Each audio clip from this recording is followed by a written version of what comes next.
So first I would like to pay my obeisances to both the Maharaji, whose association I always enjoy. So whenever they call me, give me opportunity to speak, I never like to miss it. And good evening, everybody. So today my talk is mathematical and spiritual spaces for perfect understanding. When I say the spiritual spaces, of course, this word is a little confusing because often you will be confused with the things like Bacchant or things. But I am not talking about that spaces. I've taken the spaces, mathematical spaces concept, added this word spiritual spaces also.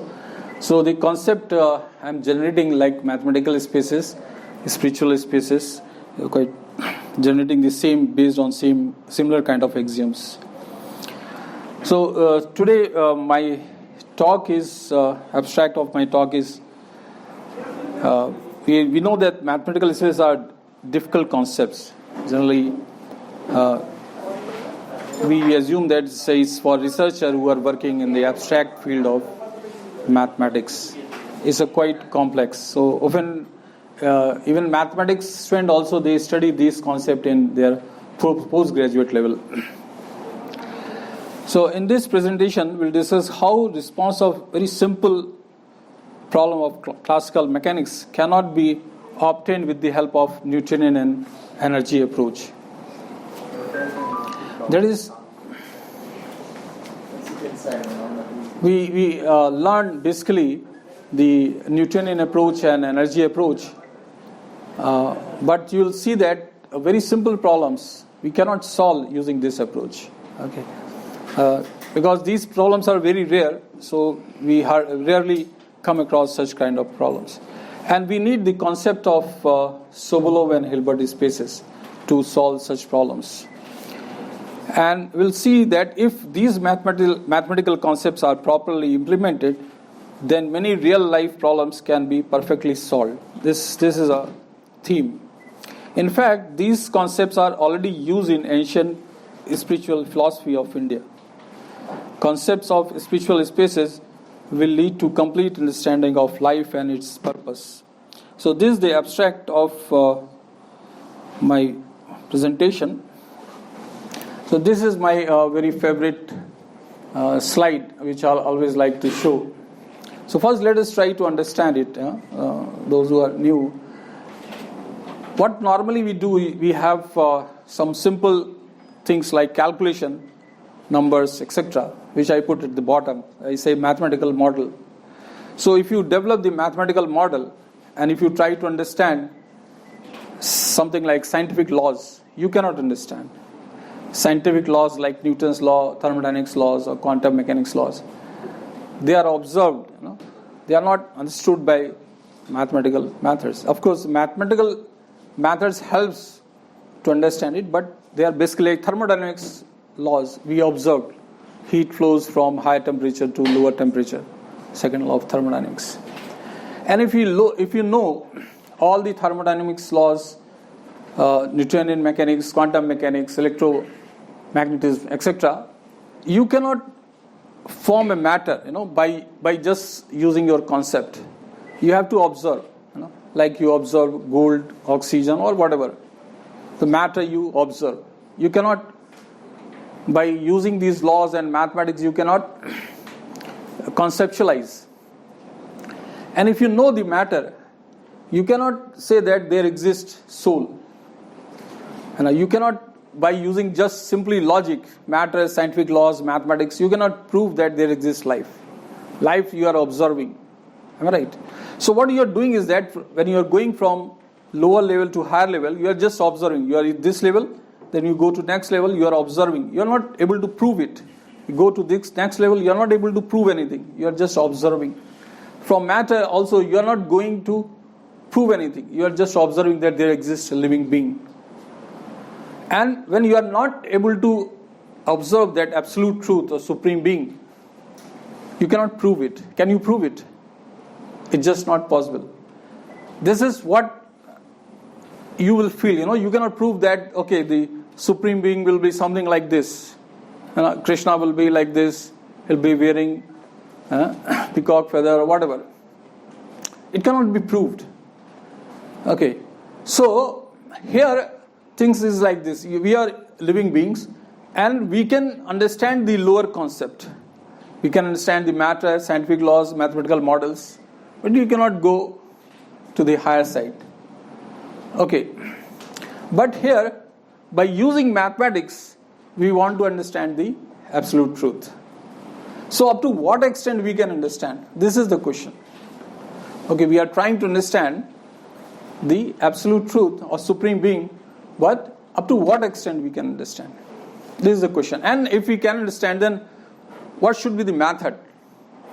Okay, if we understand something, if we can prove something that there exists a supreme being, then up to what extent we can prove that, okay, Krishna will be like this, Lord Krishna will be like this, or Lord Ram will be like this.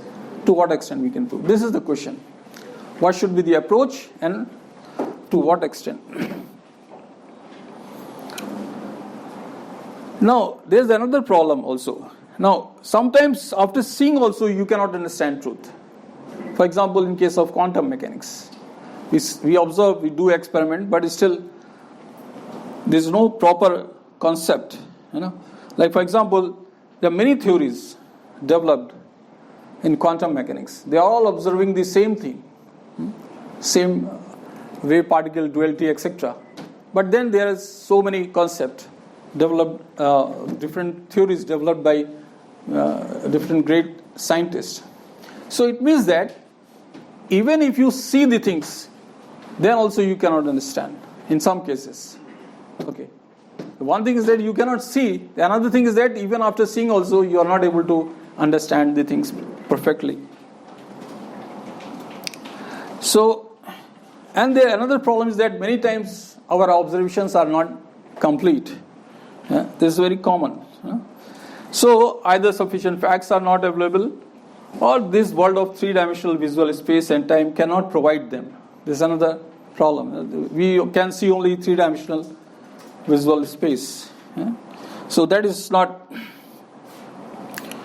So then how to find the truth or get correct understanding? So here is a quote from Professor Abdul Kalam. He says that you can observe a thing or not depends on the theory which you use. It is the theory which decides what can be observed. Okay. So does it mean that theory has an upper hand over observation? Okay. So means what you see depends on your theory. This is something interesting.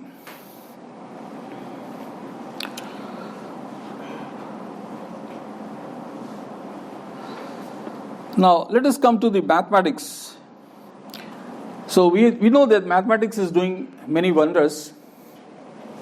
For example, you have one governing equation, many physical meaning. Means you have one differential equation and then the physical meanings are different. Different condition you can apply and then it gives a different meaning and solution. Then there are other interesting example is knot theory. Knot means you are putting the knot on the rope. So they developed the theories using topology. That's called topology. And they found that the DNA structure concept is very similar to what they are getting from knot theory. They are two very different things. Knot theory is developed separately for different purpose. Then they found that DNA structure is getting that information from that knot theory. And then Heisenberg uncertainty principle, which is a purely mathematical concept. And then they found that it's applicable in time frequency analysis or mass momentum relation, etc. Position momentum relation. So this is something very interesting. You develop something for a very different purpose, and then you find that physical system is following that mathematics.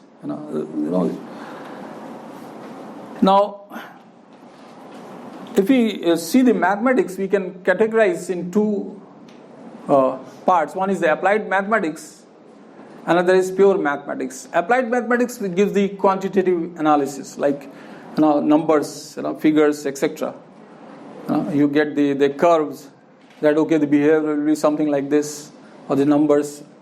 Whereas the pure mathematics is just gives the qualitative analysis, that solution will exist or it will not exist, or in this space it will exist. It is based on logic. Pure mathematics is purely logic, and this applied mathematics is more number. So most of the time we work on applied mathematics, particularly the engineers or scientists. They use mostly the applied mathematics. Pure mathematics, they rarely go in that. So here the pure mathematics is more based on logic. Okay, it's a more logic. And another term which I am using is logical continuity. So logic itself is a continuous thing. If logic is not continuous, then you will say that your logic is wrong. Am I right? If I say something and then abruptly change and then say something, then you will understand that there is some abrupt change. Then you will say that your logic is wrong. So logic is continuous. Logic has to be continuous. But here I am using another term which I am calling as logical continuity. Why I am using this word and I am emphasizing it, you will understand it. So before going to this, let us understand what is logic. I said logic is a set of statements consisting of rules and accepted observations, that is facts, directed for new finding. So when you use the logic, you have that, okay, you want to find something, okay, or you want to defeat in the chess, for example, you want to defeat the opponent in chess, something like this. So you use the rules. Chess has some rules and some observation. So logic is basically the set of statements for some directed new finding.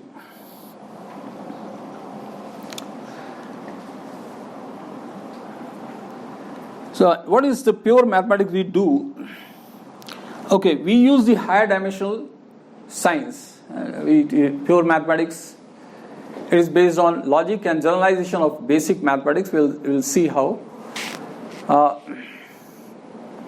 In higher pure mathematics, we try to understand the spaces which is beyond three-dimensional spaces. Okay, and we'll define the vector. Vector generally we use I, J, K.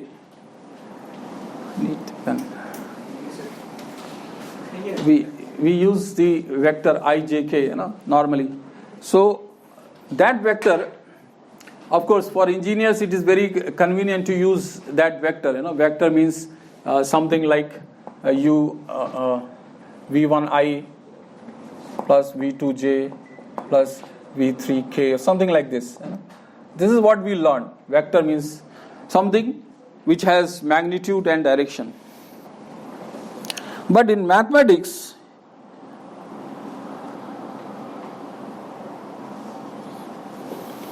okay, you will see that this definition has some flaws.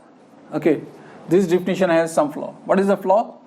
When you say that the vector means it has a magnitude and direction, then what is the rotation? Rotation is a vector or a scalar or what? So often people will be confused because rotation also has a direction, anti-clockwise or clockwise, and magnitude. So it should be vector, but it is not vector. Okay, so mathematics, or example, length. Okay, in three-dimensional you define the length, it's fine. But when you go to higher dimension, how will you define the length or angle? So generally we engineers and scientists, often do not take interest in all these things because for most of our problems can be solved in three-dimensional spaces. Okay, so we rarely go for such abstract concept. We feel that these are not very useful. Okay, for most of the problems, this is not required. So for particular problems, we may find the solution, engineers, scientists. But there are some problems. There are some problems whose solution you cannot find using these simple concepts. They are simple problems, but still you cannot solve those problems. That is the interesting part. I'll show you that simple problem. So before I go to this concept, generalized concept of vector or length or angle, I have to define what is the mathematical space. Okay, because I'm using this term very frequently. So we all know this set. Set means some elements, like myself, books, a computer, table, fan, dogs, etc. And then we form and say that this is a set A. Okay, this is a set and a collection of things. Or we say that X, such that X has citizenship of India. Means all Indians, they say that we call that set as an Indian. So when we define certain condition or axioms, then we call a set as a space. Okay, set with axioms. Means you put some certain axioms. Axioms is what? Can anybody tell what is axiom? What is axiom? Some statement which we accept, without any question, without any self-evident. Accept them as self-evident. So we just accept that statement. This is true. We all accept that this is true, without any question. So that is axiom. So when you put certain axioms and form with that axiom some set, then we call that space. Okay. So space is not something like our spiritual spaces. It's a very simple set with some axioms. Now here, when we define the vector, so we say if we define the vector spaces, anything which belongs to this vector space is called vector. Okay. So these are the axioms. That it should satisfy u plus v is equal to v plus u. Okay, so you will say that in every condition, because you have worked mostly in the real number, integer numbers, you'll say that u plus v is always v plus u. But in case of angles, you cannot say that if you rotate 30 degree clockwise and then 40 degree anti-clockwise direction, then it is not that if you reverse it. So the rotation will not be vector. It will violate this axiom. So it will not, u plus v will not be equal to v plus u. So these are the certain axioms. Anything which is satisfy these conditions will be called vector. So this is a vector. Okay. And if you see the f is a function and g is a function, another function. Okay, f and g are, let's say f is a function like this. Say this is a function and g is another function. Okay. This is also vector. Okay, this is also vector because it will satisfy these conditions. So here you see the things are generalized. Okay, vector is not just this one. This is a special case. You will find that this is a very special case of this vector space. Okay, now what is the advantage? You will see later. Similarly, the length. How will you define the length? Say in case of 3D, when you say that if you want to add, this case length of the vector, I will write it like this, length of v. So we will say that this is something like v1 square plus v2 square plus v3 square. Am I right? Suppose you are working in 4 dimension, then how will you work? Can you write v something like ijkl, v4l? Can you write like this? Probably you cannot. You cannot write like this because these are, I'll tell you, these are orthogonal basis function.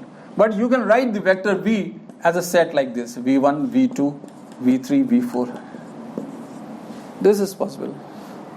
Okay, this is a vector. You cannot use the ijk, the basis vector. Of course, this ijk will be replaced by something else, which will you'll learn later if you go in this. And what about the length? How will you find the length? Can you write the length of this v? Another v, you can say the v bar. If I say the v bar, length of v, we represent it like norm. We call it. This is called norm. So can you write it like this? v1 square plus v2 square plus, like this, and then square root of this. Can you write it like this? Yes, you can.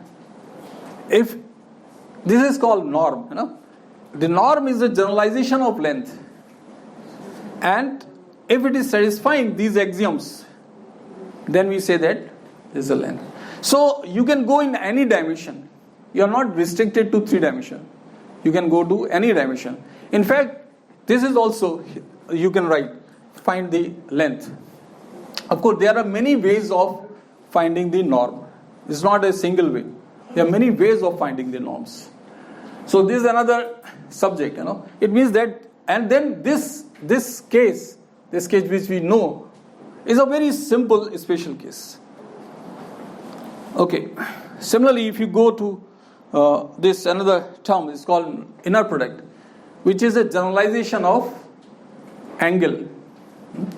Angle, if you want to generalize, then anything, any function kind of thing which is satisfying these axioms, they call inner product, and it is a generalization of angle. Means the angle you can get using simple cases, like in this case, you can get the angle cos theta in terms of cos theta.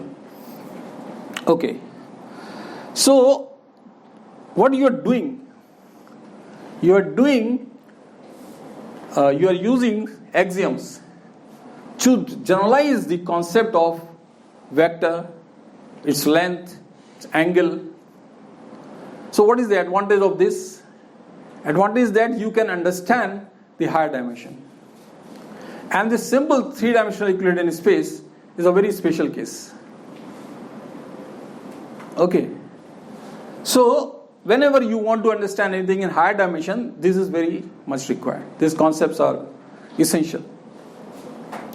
Now, there are some more concepts are there, like Cauchy sequence or convergence. These concepts are there. Complete space you have to define. It's a little complex. Then you define a Banach space, which is a non-linear space, which is complete. Complete definition is given here. How it is complete means the limit should exist. It should. And then Hilbert space.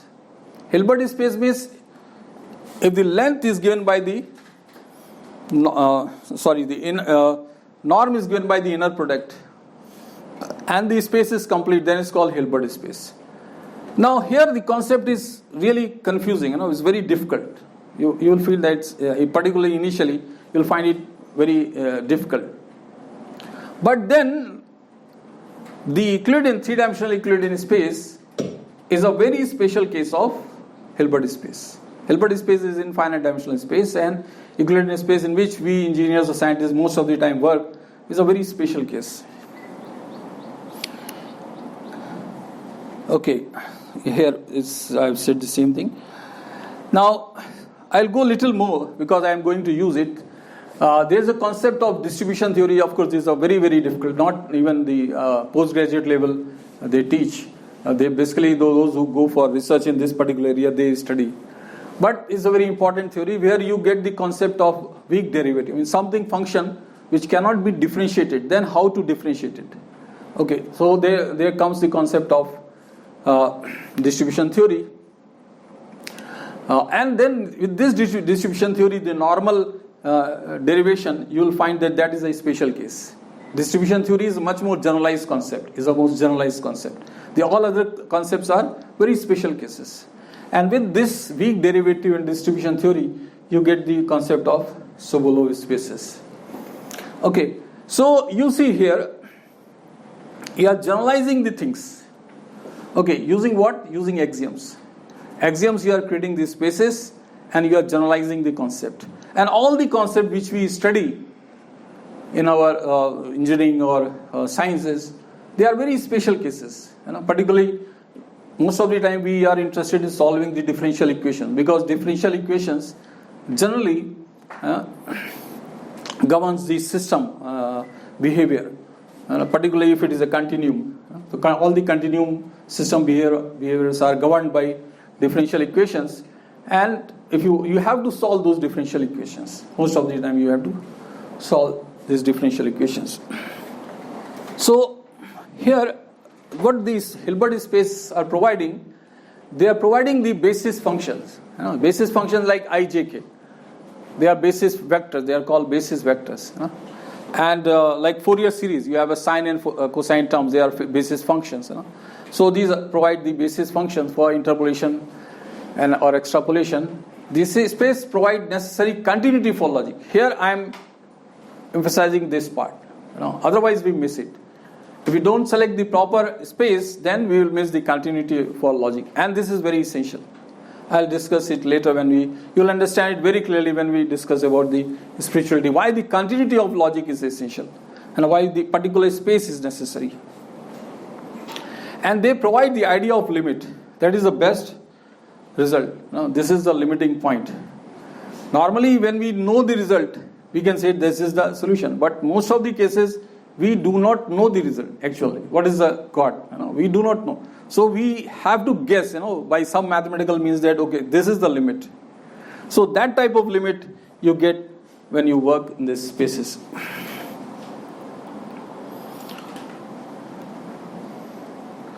So, in the domain of mathematics, logic is perfect because it always gets proper space for its continuity. This is very important.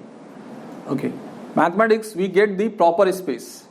So some are trying to find God by using mathematics. It's an interesting thing. But we question it also. Can they find it?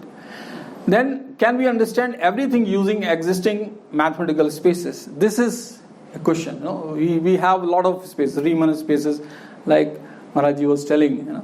So, Euclidean space. Now I have told you the Hilbert and Sobolev spaces, etc. So, can we understand everything using the existing mathematical spaces? The answer is what I believe is no. Not with the existing mathematical spaces, which ignores many facts. Like yesterday, they were saying that the consciousness, they ignore it. So when you are ignoring certain facts, how can you understand? This is what we'll see later.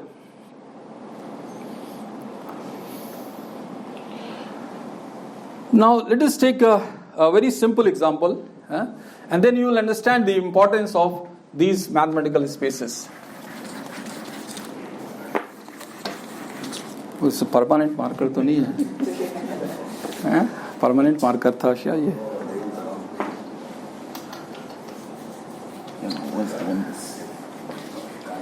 ये लिखा हुआ है permanent marker, अभी देख रहा हूँ मैं, नहीं होगा.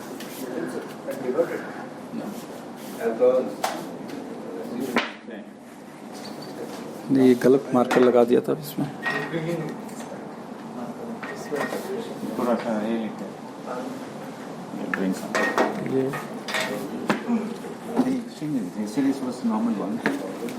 इसमें किसी ने परमानेंट मार्कर लगा दिया था, नहीं होगा. देखो, नहीं आएगा. और फोटोग्राफर is asking for आप खाली राइट कीजिए, he wants picture. Okay, so let us take a simple example. Bar means a simple, this is a bar. Okay. And this is a straight line. No? I'm not good in drawing, even though I'm a mechanical engineer. So, when we say that uniformly distributed load, it means that it's something like this. Your load is like this. Okay, and of course you can get this differential equation easily because you can take this section like yesterday Maharaji was telling and derive this this portion, let us say, is a strain du or dx, multiply it with EA. So this will become like stress. Okay. And when you multiply with the area, then it becomes distributed force. And when you again differentiate it, then you will get force per unit length, F. Okay. So this kind of equation you can derive, this Newtonian mechanics. Now, there's another problem. Let's say this is a bar, and you will apply the load like this. Okay, one end. How will you derive this equation? You cannot use this concept. You have to use the energy principle, because then this is the energy, strain energy, and then work done. And using this, you will get using energy principle, you will get the equation in the form of integral differential equation, and then you can solve it. This is fine. This is a simple example. If I take little more complex, I take a membrane. This is a membrane. Okay. Here also I can use energy principle if it is a distributed load. Okay, and I get the equation like something like this, du or dx Poisson's equation. This equation we get dy square is equal to f. F is the distributed load. It's fine. Now if I make this as a concentrated load here, just one concentrated load, so what will be the f? Here in this case, in this particular case, you can say it is like a delta f, concentrated load at particular point, let's 0. This is O or whatever you say, del 0 f. This del 0 f is very well defined in one dimensional case. Okay, so energy principle, no problem with this delta function. Here also you have a delta function. But can you solve this problem using the energy principle? The answer is no. There are people who solve it, but the mathematics understand that this is wrong. And this is a very complex theory on this, which you get from Sobolev spaces and distribution theory. How does one know which one to use? Energy principle or? See, the simple problems we get the Newtonian, little more complex we use the energy. But even though this problem also looks very simple, but it is a two-dimensional. So even the energy principle will not work. Here you have to use some more complex theorems, which says that the load function should be a particular space. Okay, this is something like this. Therefore, one-dimensional, this is fine. For two-dimensional, the load function should be a particular space, a Hilbert space. If the differential equation is from this equation space, then the load function should be from this space. This is a theorem. So it is not as simple as you think. Even though it looks, the problem is very simple. There, in fact, in my PhD viva, the examiner was from IIT Kanpur, and he asked me this question. I was solving this type of problem. He said, "Can you use the concentrated load?" So I was not knowing answering the final viva. So my guide shook his head. So I said, "You tell yes." So I said yes, but later I realized that I was wrong. Because when I understood the work of people like Gilbert Strang, MIT professor, etc., then I realized that this is not so simple. It's not so simple. There are many engineers who make this kind of mistake. See, the problem is this.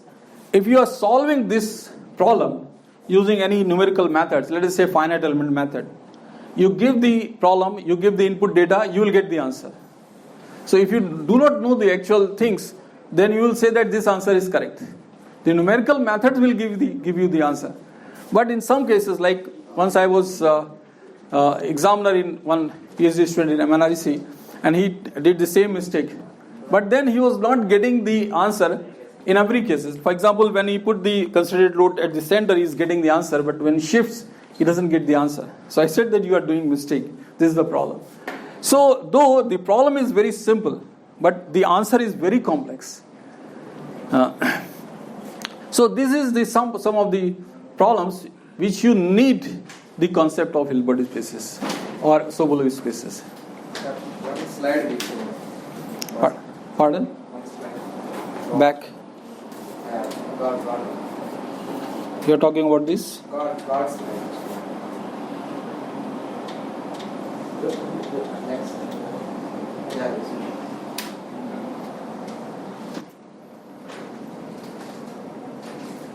Sir, using mathematics to find God.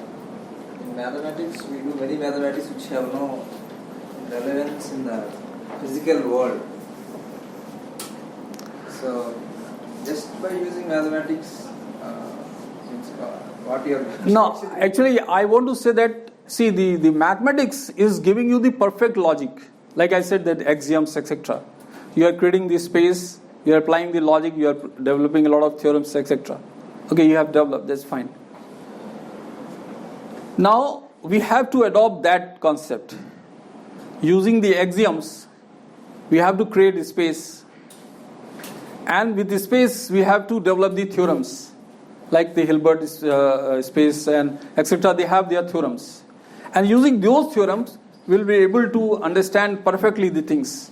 Otherwise, we will not be able to. If we want to understand the simple methods like Newtonian mechanics or energy principles, we cannot understand. Even though it looks very simple, but we cannot understand it properly. So the best way of understanding anything is that you use the axioms, create the space, develop the theorems, and then try to understand it. This is a very difficult process, but this is what is used in our scriptures that we will see. That example we have shown, bar example. So what do scripture says? That's what this question. So first axiom is that we are Brahm. Athato Brahma Jigyasa. So this is axiom. Why axioms? Because we all accept it. There is no denial.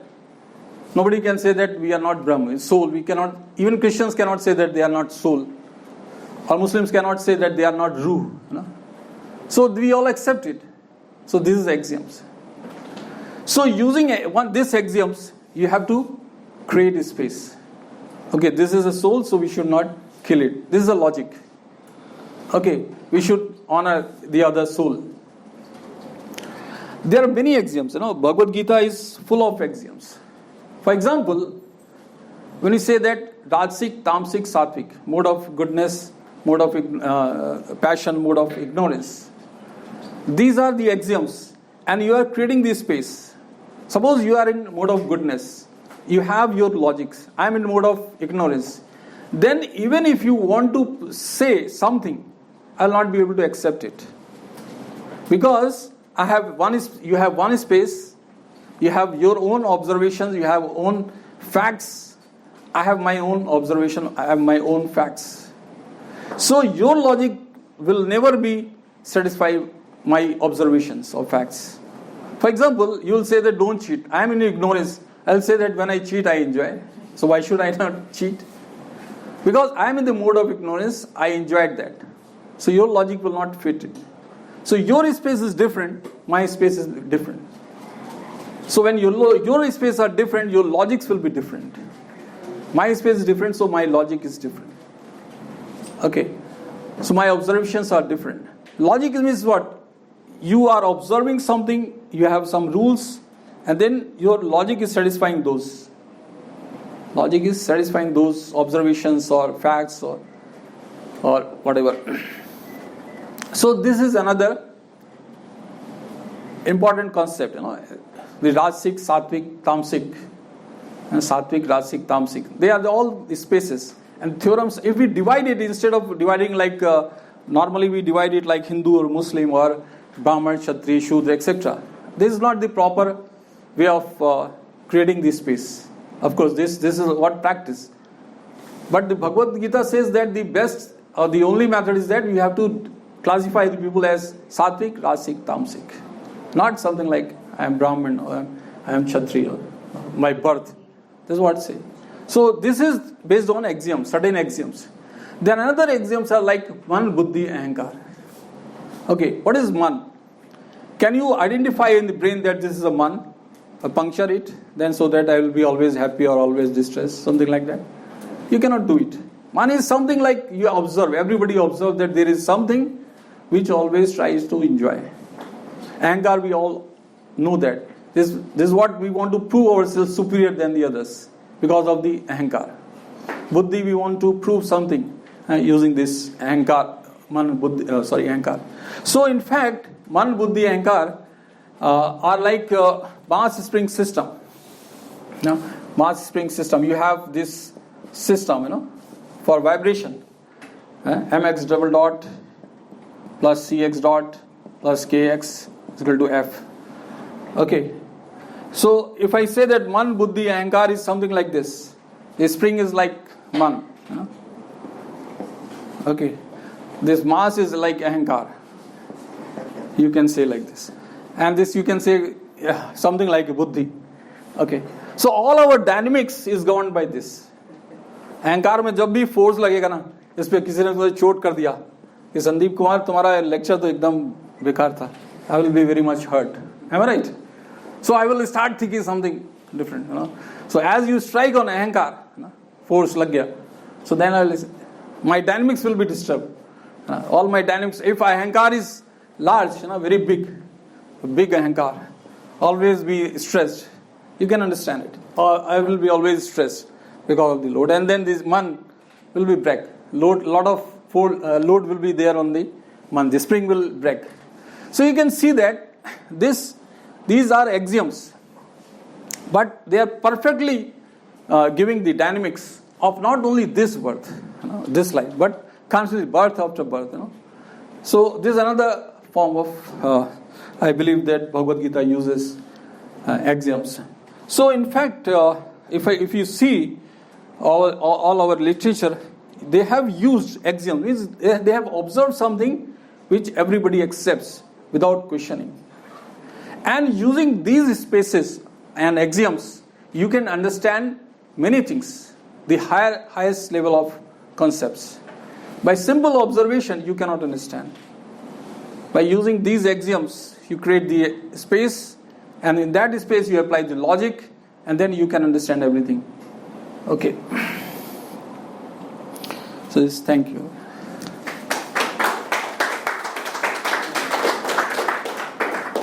Thank you, sir. So any question to the speaker? I think very nice, sir. I think it's very good. I have two small humble requests. One is, we would like that this model of your spring comparing mind, intelligence, and policy of the anchor, if you can later elaborate it in a form of either at least in 2-3 slides and all, I think it will be nice for all of us to more relish it. This I will think of I got your concept, but let it come out more nicely, more in a form of a... I can tell little more about this. Yes. So I was talking this with my professor, and he said that there are two types of, whether you take the mass like this. This is I'm not taking a buddhi, let's say a damper, just using this, and you use this. Sorry. Or this one. Let's say mass is on the downward side, okay, and here it is upward side. So this is the baseline, okay. So if you see that here in this particular case, I just jokingly I said that if your mind is like this and you have anchor, you will be always stressed. Okay, but here you are going away from the supreme being, baseline. So you will break here. It will break. Spring will break because of the load. But in this case, the spring will not break. It will be compressed. It will be slow and damped, but it will not break because of the anchor. Of course, the dynamics equation will be same. Both the cases, if the spring is same, the man is same, anchor is same, equation will be same. But in one case, if you are going away from God, you will break. Other case, if you are going towards God, you will not break. So I just said like this. So I don't know. It seems to me okay. There's logic. Yeah. So.